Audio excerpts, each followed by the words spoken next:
This is the Family Playbook, the show about your role in the family at every age. Your hosts are Robbie and Terry, both 15 every week. They figure out what is fair and what is expected as you grow up. Welcome back to the Family Playbook, the show about your role in the family at every age. I'm Terry. And I'm Robbie, and today we're talking about the oldest sibling, the one who was basically born into a second job. No application, no interview, no paycheck. Just suddenly you're in charge of a tiny human who screams at vegetables. Studies show that firstborns are more likely to become leaders. About 30% of American presidents were the oldest child in their family. That's either really inspiring or just proof that oldest kids are used to nobody listening to them until they're in charge. Okay, but real talk? Why do parents lean so hard on the oldest kid for childcare duties? A lot of it comes down to necessity. Single-parent households and dual-income families make up a huge chunk of American homes now.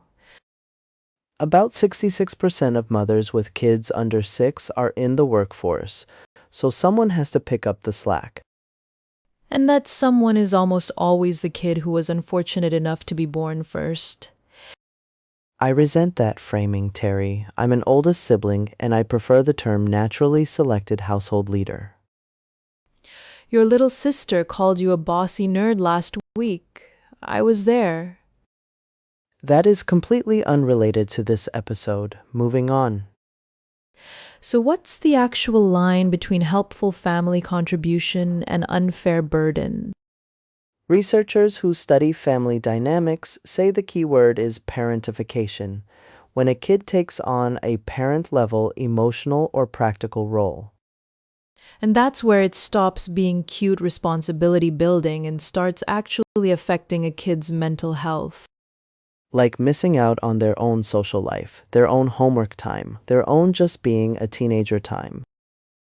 A study published in the Journal of Child and Family Studies found that chronic parentification is linked to higher anxiety and lower self-esteem in adolescents. Which makes sense. You're wired to be a kid, not a night shift supervisor for toddlers. But here's the flip side. Some researchers argue that moderate responsibility genuinely does build resilience and empathy. Oldest kids do tend to score higher on measures of conscientiousness. That's a real pattern across a lot of personality research. So it's not black and white.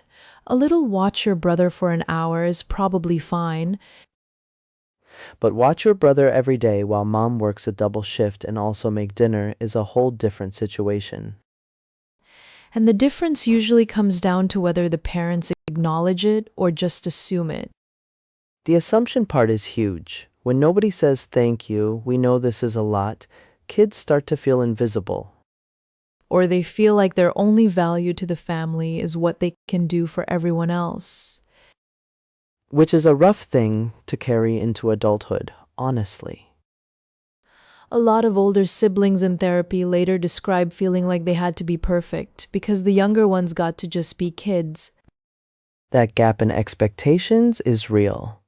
Parents are often stricter and more demanding with their firstborns.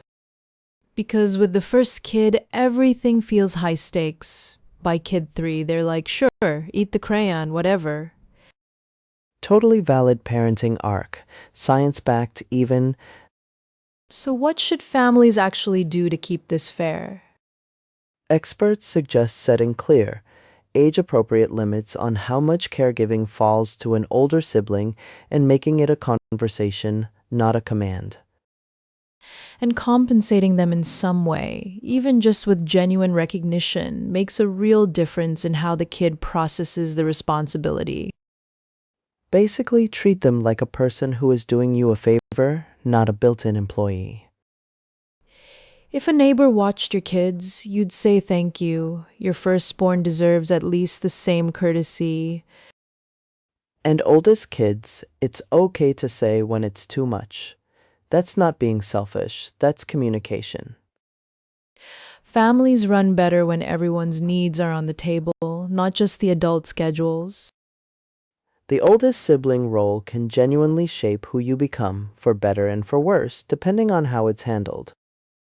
So parents, notice the kid who's holding it together so you can hold everything else together. And oldest siblings, you didn't sign up for the job, but the fact that you show up for it says something pretty remarkable about you. Even if your little sister does call you a bossy nerd. I'm choosing to see that as a compliment. Thanks for listening, everyone. Take care of each other, and see you next week on the Family Playbook.